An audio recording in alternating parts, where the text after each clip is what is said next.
Morning everyone, today Zoe and I will explain some of the interesting facts about the energy flow among the organisms living in Amazonian rainforest.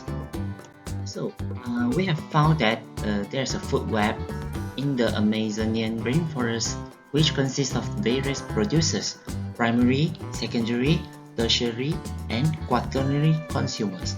So based on the diagram below, it is stated that the energy decreases as it goes up the pyramid. Why?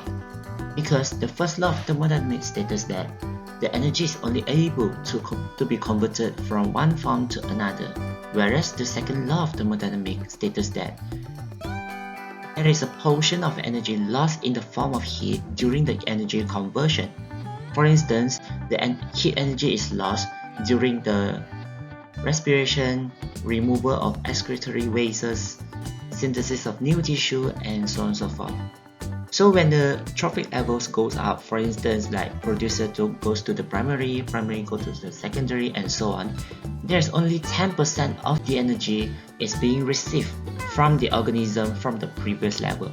For example, in the diagram, for example, the monkey, when it eats the leaf, so the energy stored in the leaf is only able to transfer to the monkey by only 10%, whereas the other 90% is lost in terms of heat.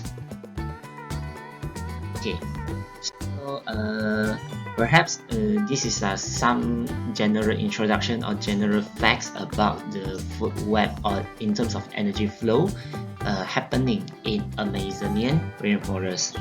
Thank you, and for more information, please subscribe our YouTube channel and also can leave your comment there for further discussion in the comment section.